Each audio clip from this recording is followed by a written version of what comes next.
for the evening is Mr. Zain N. Zain, do you have an introduction? I do not. Zain's a kid who did not bring his introduction. What I do know about Zain, he's a CPA and a good friend. Mr. Zain N. 5 to 7 minutes for Zain. The green. 5 to 7? Yes, green comes on at green comes on at 5, yellow at 6, and red at 7. Zain Nancy.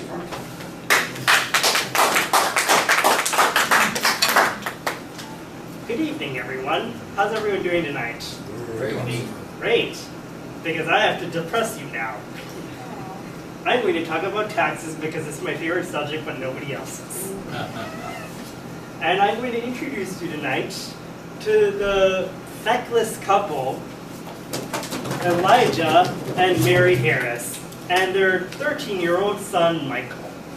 They're scared feckless because they haven't done their taxes yet, and it's already April 14th. So they're coming to me at 9 p.m. to do their tax return, because God forbid they couldn't have done it 3 months before. Fortunately, it's not that hard for them. They have a pretty simple return. So, I'm going to walk you through how I'm going to do their tax return. The first step for Elijah and Mary is to fill out their personal information section. That's not the hard part, but sometimes you have to explain it to people. So, here's how you do it. You start by following all the little written instructions saying, here's where you put your first name and your last name, as well as your social security number. And on top of that, you have to put their address. So you put the address in the address box, but the city, state, and zip code come separately. So in this case, they live in Zephyr Hills. Now, you also have to put their SSN. The reason you have to put their SSN is because if you don't put the SSN, the IRS is going to be like, you mail or you file the return, it's like, hey, what's this? I don't know who these people are. They're just another pair of Harrises. Can we get something else? The tax preparer must have been really feckless to forget that. So, after you do that, then you have to make a determination. Are the taxpayers married or unmarried, or can they be considered unmarried even though they're married? That is actually possible in the wonderfully boring world of taxes. How do you make that determination? Well, it's pretty simple.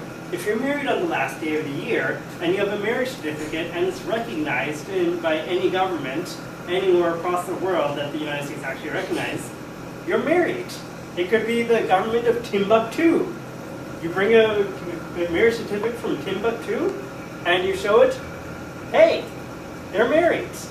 You bring it from Pasco County, Florida, hey, they're married. If they're not married, if they don't have a marriage certificate, or they don't have a civil union certificate, or whatever. But that's the long story short. You can also be considered unmarried, but they have to live with each other for less than 6 months during the year.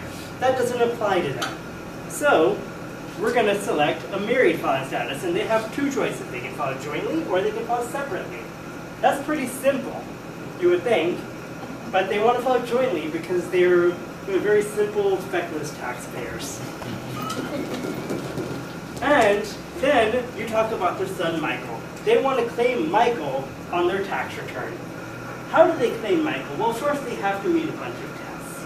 To meet those tests, he has to live with them all year. He has to be under age 19 or a college student under age 24.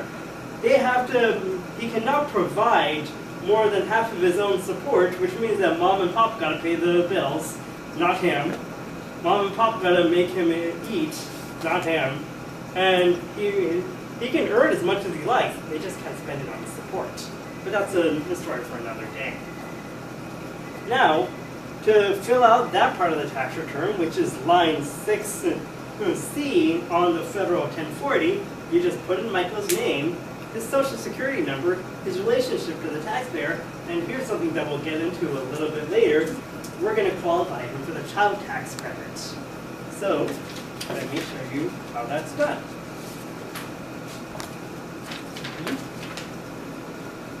Now, the next part is to consider how much money did the Harrises make?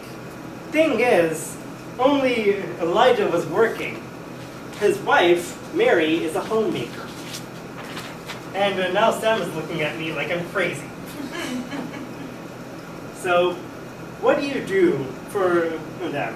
Well, all he got was a W-2. He made $34,000 last year, plus another $600. So, you put that from his W-2 box 1 on line 1 because Michael is just a plain old guy. So, he didn't get any other income. He doesn't have any interest income, which is very possible when you have a bank account. He didn't have any dividend income because he doesn't own any stocks. He doesn't have any rental properties. He doesn't have any businesses. So that's all he gets. So the $34,600 that you put on line 7 of his Form 1040, you're going to put that on line 22 for total income. And then you ask, does Michael have any adjustments? Did he make a contribution to an individual retirement account or a health savings account? If he was a teacher, did he have any educator expenses? Answer is again, no. So you leave lines 23 through 36 blank, and you put 34,600 on line 37.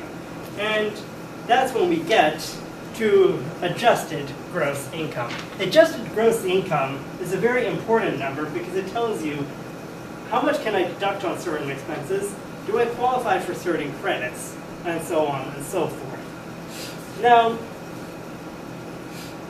Elijah and Mary first have to make a decision. Do we want to pay the standard deduction or do we want itemized deductions? Itemized deductions are medical expenses, charitable contributions, taxes they paid, including state and local income taxes or sales taxes, property taxes, mortgage interest, and so on and so forth.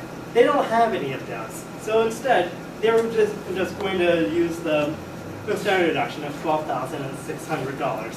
And the reason that we talked about Elijah, Mary, and Michael earlier is because they all qualify for $4,000 exemptions, which is $12,000 total. And Sam is sitting over there rubbing his face because he's so his taxable income is $10,000, and he has tax of $1,000 because he's in the 10% tax bracket. Now, I told you earlier about the child tax credit. The child tax credit reduces Michael, the Harris's tax, their tax by $1,000. So now he doesn't have any tax, but they withheld $3,460 from his paycheck. Enter that $34,660 on line 64, and because they didn't have any other payments, on line 74. Now, does Michael get a refund? Do they get a refund? Yes, they get a refund because there's no tax, but they paid in $3,460. And so they get their $34,660 refund and they go home happy. Thank you, Zain.